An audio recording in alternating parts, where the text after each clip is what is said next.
the coaching and consulting world, everyone talks about success, but few talk about what it really takes to get there. I'm Shantina Hollie, and this is Coaches Unplugged, where we pull back the curtain and have honest conversations with the people shaping the industry. In each episode, you'll hear how top coaches and consultants built their businesses, face their challenges, and continue to grow, both in impact and in mindset.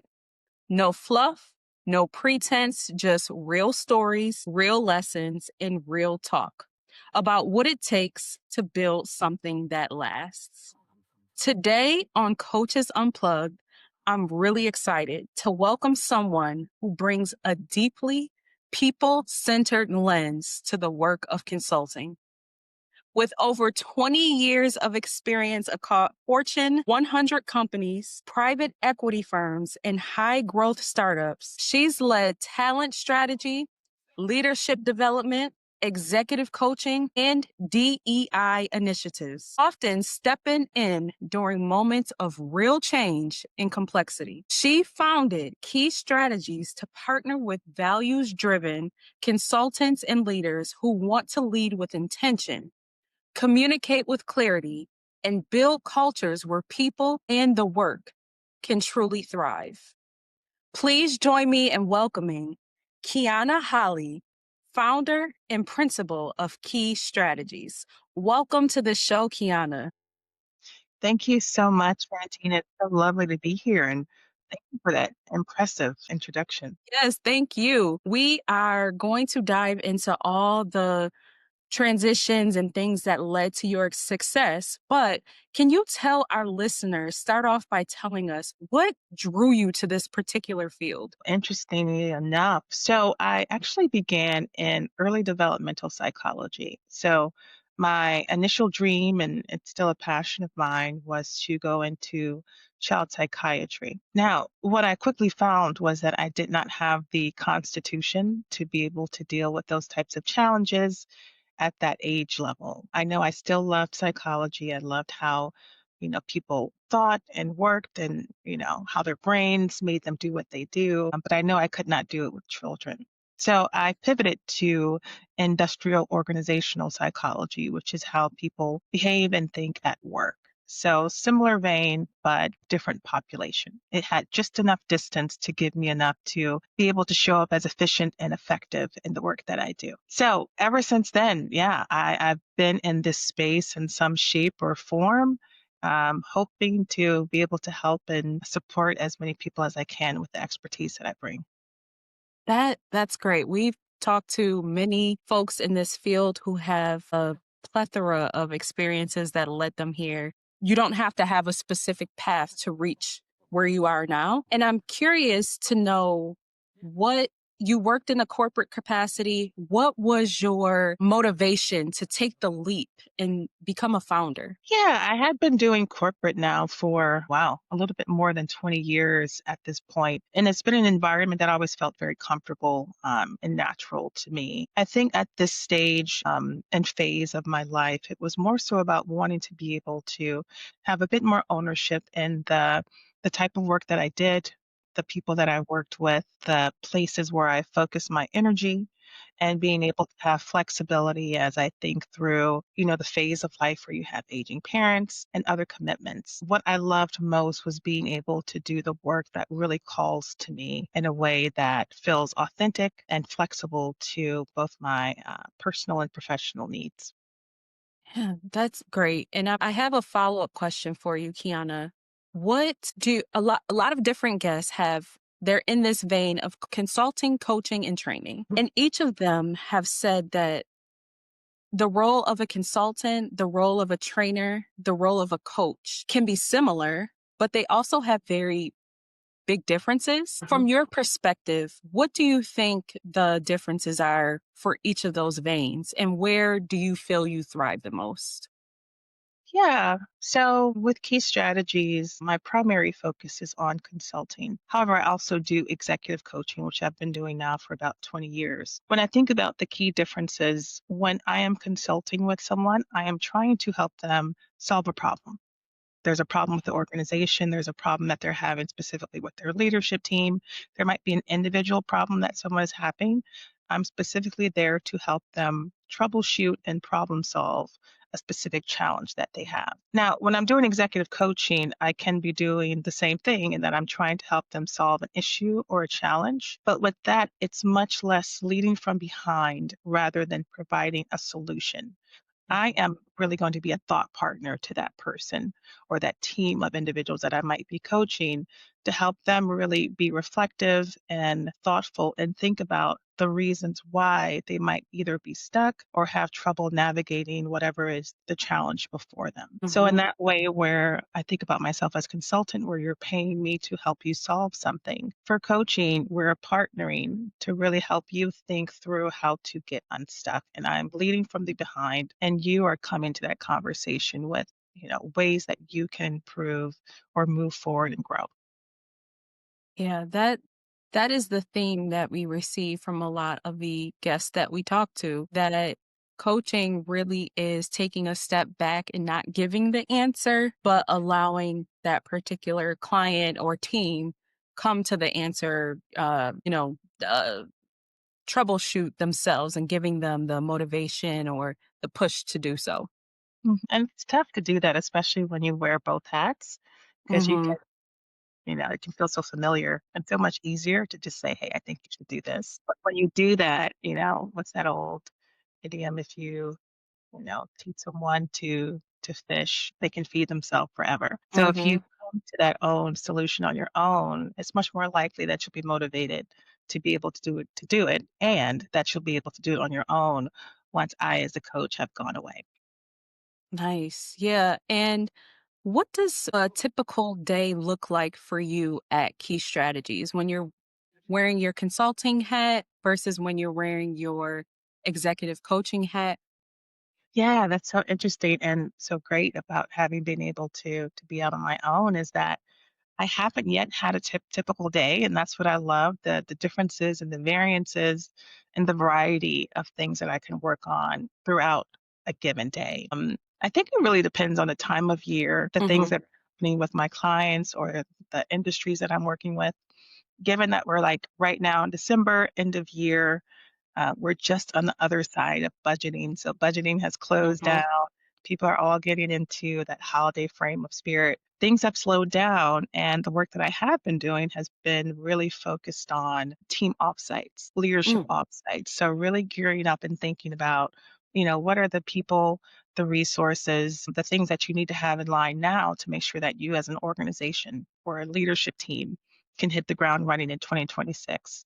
So that's been a lot of my sessions in my day, and those can be anywhere from 2 hours to a half day to a full day session in which I'm going in to partner specifically with that leadership team on these items. And then what I love is also that there is usually a couple of coaching engagements, sometimes in person. I go into New York City quite often, or virtual, connecting with some of my coaching clients.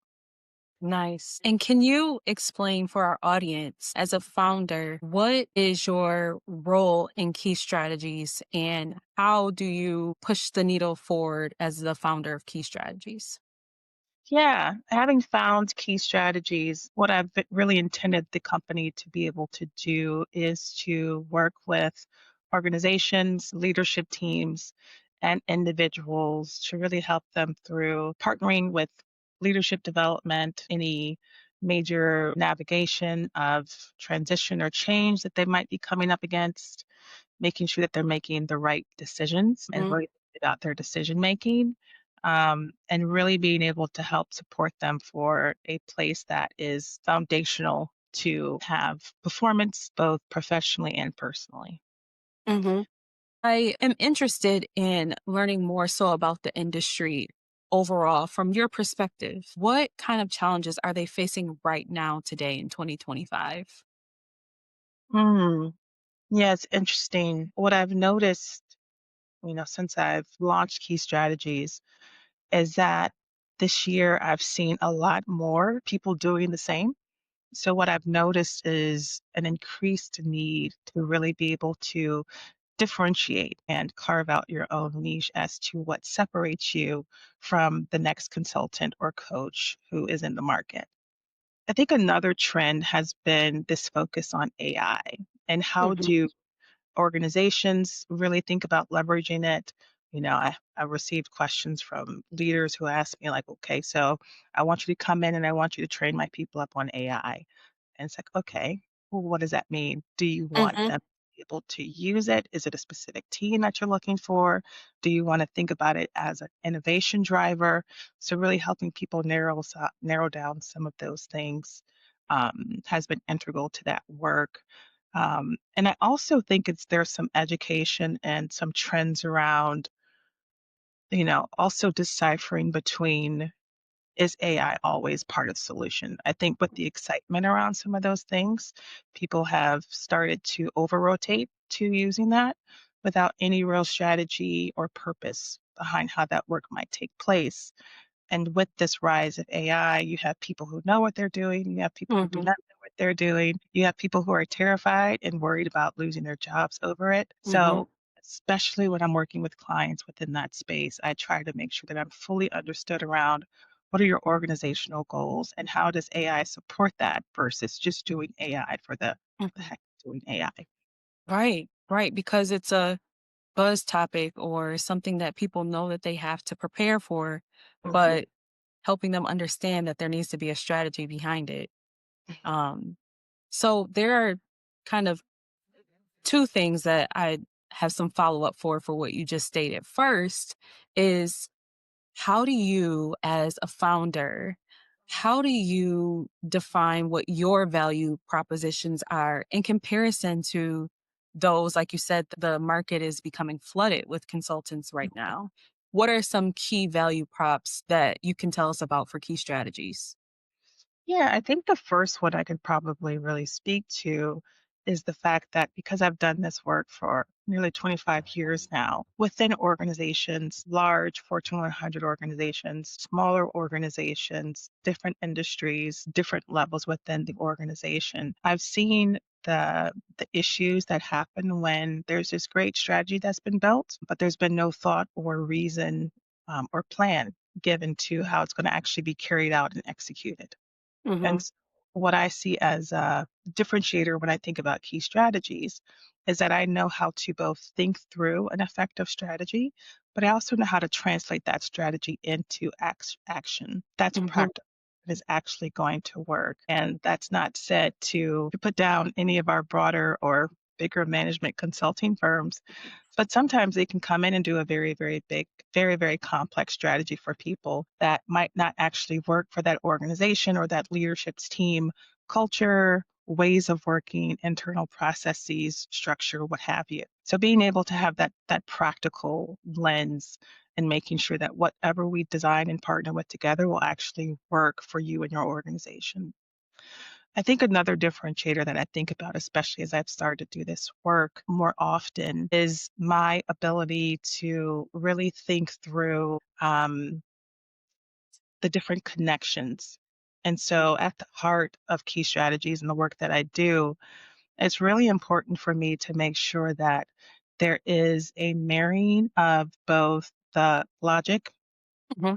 mind, and the Mhm. heart. And so, like, how do all of these things come together where it actually feels authentic? It actually feels like it's being done and with real humans and not Mhm. just, some type of robotic or to check a box off and say that we did something this year. Mhm.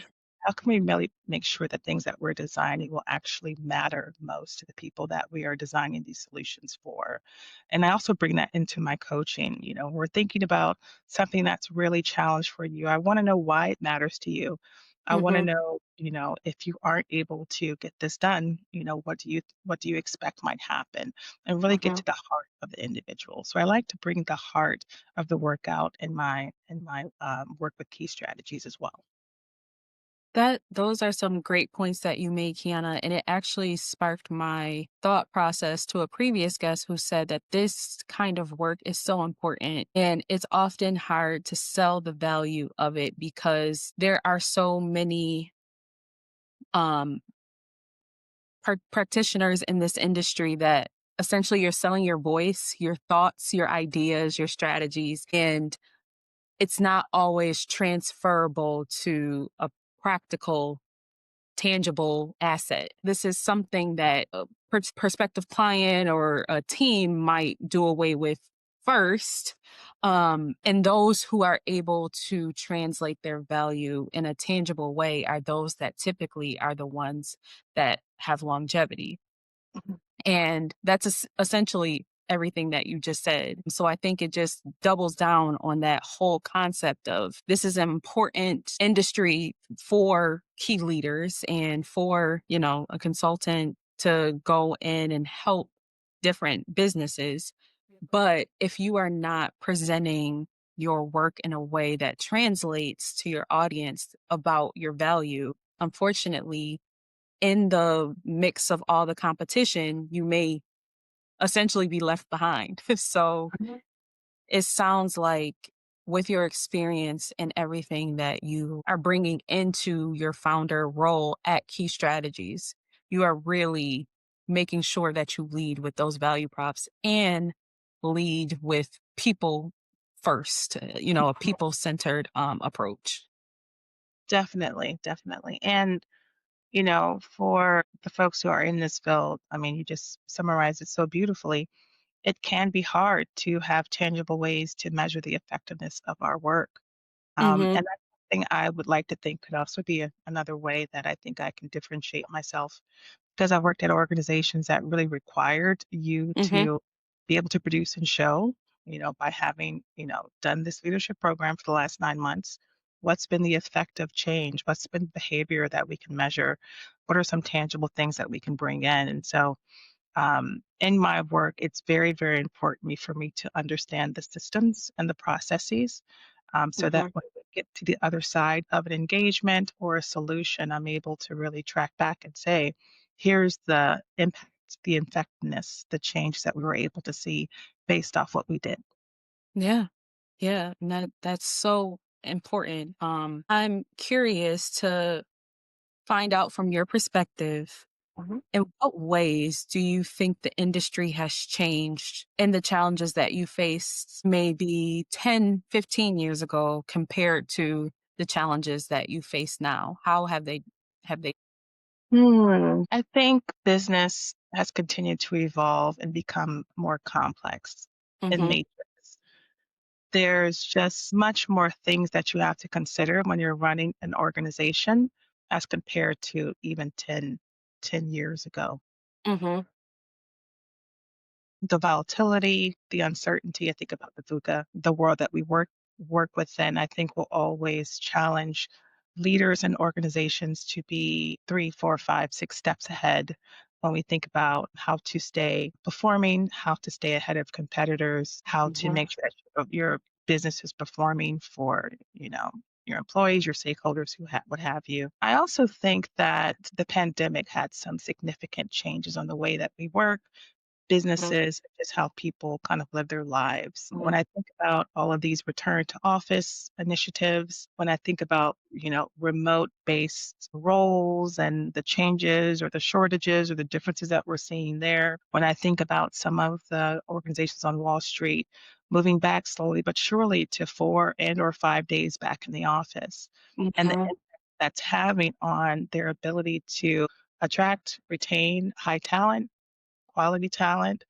I think is going to be something that's going to continue to evolve. Flexibility and the ability to be able to work from anywhere or the need to be in the office. Mhm. The impacts on having a remote workforce or allowing remote work and its impact on being able to have a lease on a commercial Mhm. building.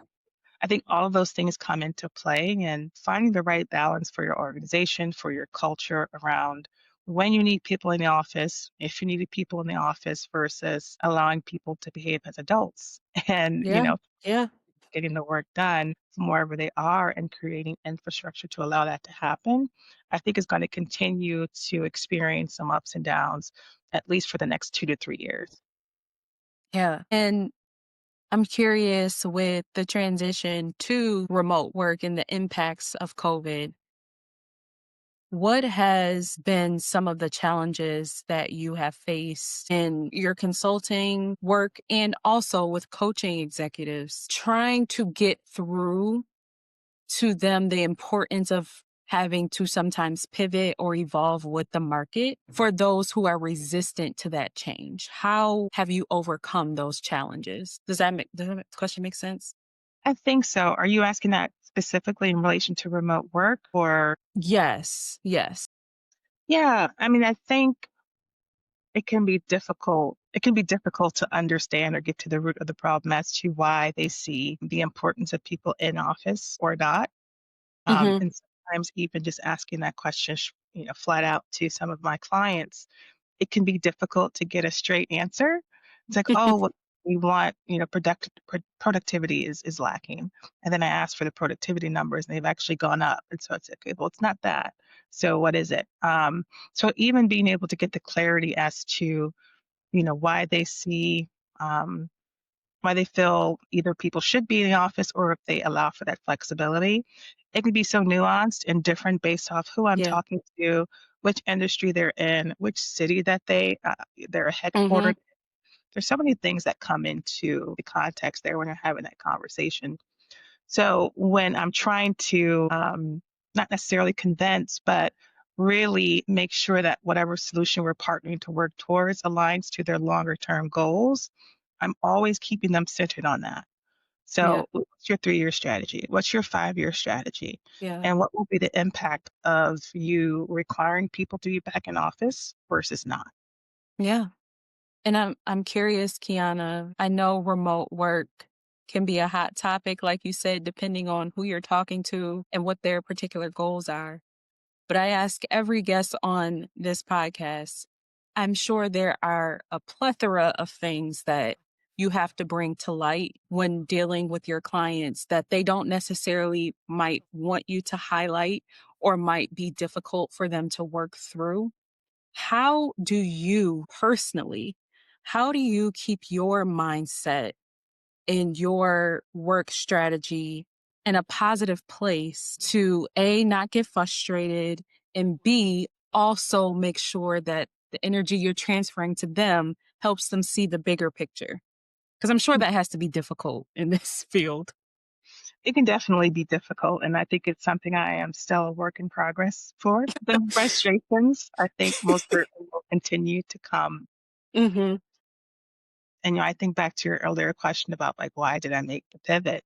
It's because I wanna be able to work and partner with the people that, our values are aligned, we have the same goals, we have the same at least same interests, and that, I can feel good about showing up every day to partner with this Mhm. person, this set of individuals.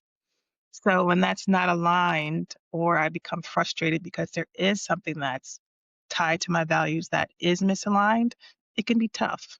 Mhm. And what I try to do is, in those first initial conversations where we're contracting, you know, I'm a consultant and I'm vying for that piece of work, but I'm also trying to make sure that we're a good match. And Mhm. by doing that, I really kind of lay out who I am as a human, who I am as a professional, how they can expect to work with me, expectations on how, we'll partner together Mhm. and I hope that by doing that contracting earlier, when there are issues, we can Mhm. really go back to like, okay, so remember that conversation we had where we said when we disagree, we're going to do this, we're going to behave in this way, and be able to have that to anchor those things back to. But yeah, at the end of the day, I think it really is about making sure that, you have direct, clear, respectful communication Mhm.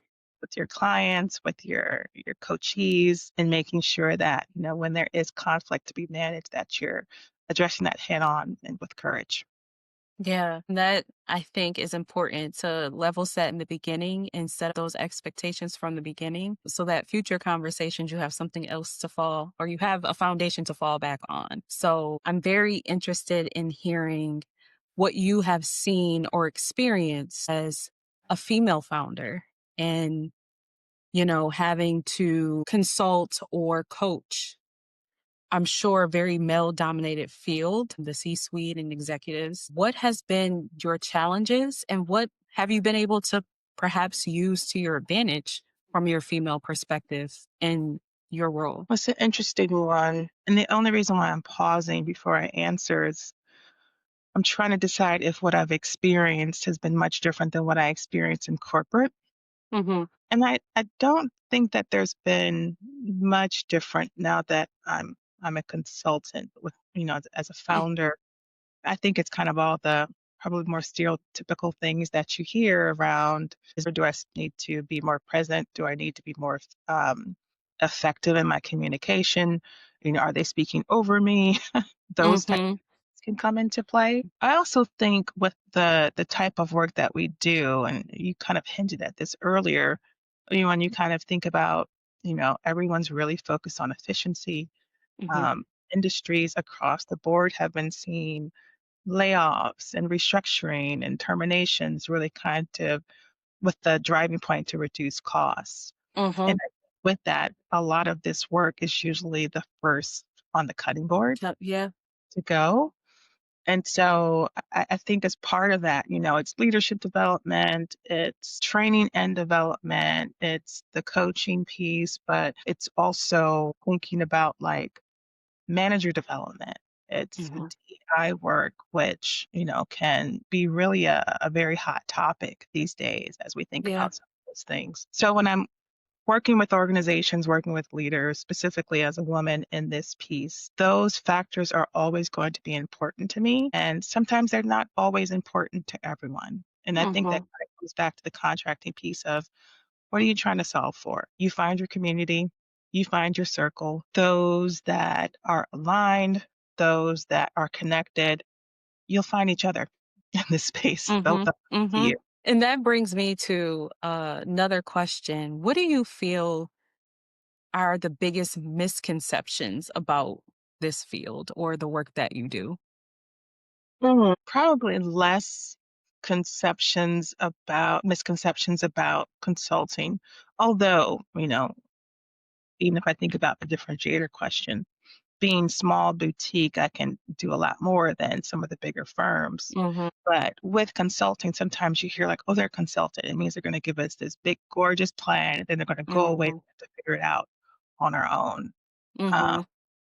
so that can be a misconception. And it's, when I think about my branding and my positioning, it's something I've been actually trying to call out as a key Yeah. differentiator because I have seen, these things, these plans that are extravagant, and then you try to put them into action, they kind of start to fall apart a little bit. So with that Mhm. expertise, I try to build that into my solutions. Other misconceptions, I'm going to shift over to coaching. There can Mhm. sometimes be the misconception that I'm hiring a coach to help me do this. Mhm. But that can sometimes be misconstrued into I'm hiring this person to give me all the answers and all the advice. Yeah. Give me the playbook, if you will. And so again, coming back to that very important contracting conversation, I really like to spend the first call, even part of kind of my discovery chemistry call, really making sure that they understand what coaching is, how we Yeah. work together, and what their expectations are as part of that work. With the work that I've done for the last 20 plus years, I've been able to meet so many people. And like I Mhm. have a very broad, vast network that I probably underestimated and underutilized before I started to do this work. Then my network opened up to me. So that Mhm. was really, really um, I was buoyed by that. I was excited by that. It was a very unexpected surprise. Mhm. So I think that was something that was good. In what areas would you like to improve or grow Ah, key strategies? yeah. When I think about that aspect, I want to get back into working with a broader range of industry. So Mhm. because I actually started my career in consultancy, I've worked, with, you know, airlines, healthcare, banking, finance, tech. I would love to be able to see manufacturing, being able to see that kind of different client prototype. Mhm. I Mhm. think now because my later years have been so focused within financial services and tech, that's a lot of my client work that I've been doing.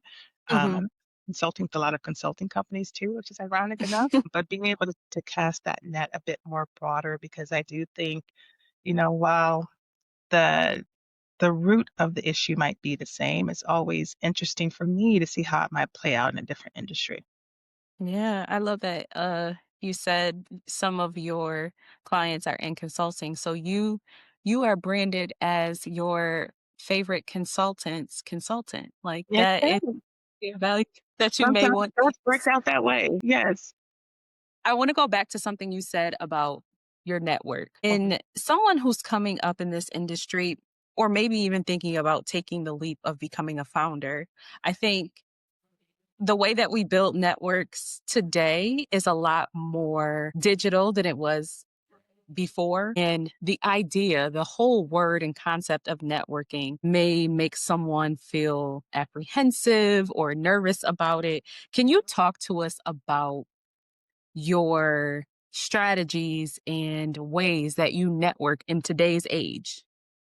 Yeah, you were much more kinder than I am when I think about networking. Networking for me has usually been it's felt like a dirty word, only because it feels like I am getting to know this other human being because I want something, Yeah. and that never felt like something that was natural for me. Hmm. And I will say it was a challenge for me, especially earlier on in my corporate career, in which I worked with an organization that had a very relational way of getting work done. So it Hmm. really was who you knew to be able to be successful at those organizations. So I kind of had to get over that fear Yeah. and just learn how to be able to do it in a way that felt authentic to me. So for those who might have similar thinking or it's just difficult for them to network, the way that I approach it is I try to find events or connections to people who are like-minded, Hmm. who similar backgrounds, similar interests, similar goals, and then think about it as having conversations with those people. Am Hmm. I always expecting that there will be something on the other end of it, either now or in the future? No. Hmm. It could be, and that would be nice, but for me, it's really being able to connect with those people who I find interesting, Hmm. who I might be able to learn from, who I might be able to grow and develop with, and then being able to expand it that way. Yeah. Yeah. And I think uh there are so many creative ways that we can do that today that weren't available years ago, but it's still with the upcoming generations, millennials and Gen Zs, there is a mental block that they feel if they didn't directly get what they thought the outcome was from said conversation, that they were unsuccessful at, building a relationship. But to Mhm, your point, if you go in not expecting anything, you don't know what seed you may plant where they will say, "Hey, I talked to Kiana and she mentioned something about this," and it sparks mhm, their memory along the way where it might not have initially happened at the initial conversation, mhm. but planting seeds that can grow in the future. Yeah, or they know someone who might be Mhm. able to help you in the future. Yeah. Yeah, I think that's definitely a challenge, and even for me, it can still be difficult for me to do, but I think the important thing is to find a way that feels natural and Yeah. authentic to you. And to your Yeah. point, like, remove some of those expectations. Mhm, mhm. So I'd like to shift the conversation a little bit towards what the future looks like for you and for Key Strategies. What are your short term goals, things that you are looking to achieve in, say, the next 6 months, and those that you are looking for long term? What kind of goals and rollouts can we expect from you or from Key Strategies? Hmm. Yeah, so within the next 6 months, I really wanna make sure I can really refocus, and tighten up my branding and Hmm. marketing of how, Key Strategies is positioned in, as I mentioned before this, at times overly crowded market. How can I Hmm. make sure that my branding is clean, easy to understand, and that the marketing and the wording is really geared towards the humans and the clients and the folks that I want to attract to my business? So Hmm. I'll be really laser focused on that for the next 6 months as I continue to build out my client portfolio, both in the consulting space as well as in the coaching space. Hmm. When I think about longer term goals, within the next year or so, I want to also broaden what my offerings are. So, being small, being boutique, I can focus on some consulting projects, some coaching projects, but then there's going to be a limit because I Mhm. can Mhm. only multiply myself so many different ways. But really thinking about, in what other ways can I really think about branching out, offering other services or resources that could help really have impact and help others who might be stuck or navigating different changes. Mhm. Trying to think through what that might be. I've seen a lot of people talk about, "Oh, what about newsletters?" And it's like, okay, those are great. And I rarely read the newsletters that come into my inbox. And so I really want to be a bit more innovative about Yeah. what additional levers and resources could be that are really still focused on the piece of talent strategy, leadership development, and really helping other people grow and thrive. Yeah, it's interesting you say that. We've had other guests who said that they're dipping their toe into motivational speaking because some of the things that they've discussed with clients have pushed them and said, that's really great. More people should hear that. So, do you have Mhm. any interest in going into motivational speaking or anything of that nature? Interestingly enough, it's something that I've never really considered, especially, Hmm. well, let me be a bit more clear. I've never Hmm. considered it under the umbrella of motivational speaking. Hmm.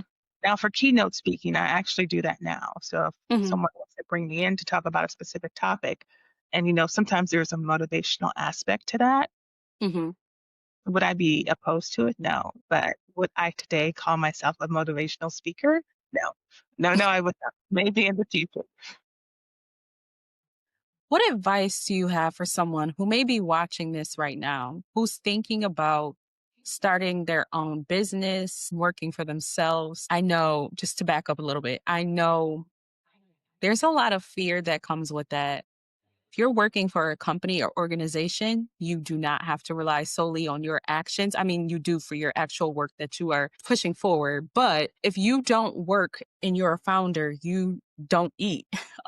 If you have the comfort of having healthcare or all those things and security that working for a company gives you, that you have to consider if you want to start your own business. So, the first part of that question is, what advice can you give to someone who is on the brink of taking the leap of starting their own business? And then, what advice would you give someone who's looking to actually start in this field, whether it is as an entrepreneur or just in this field overall? Yeah.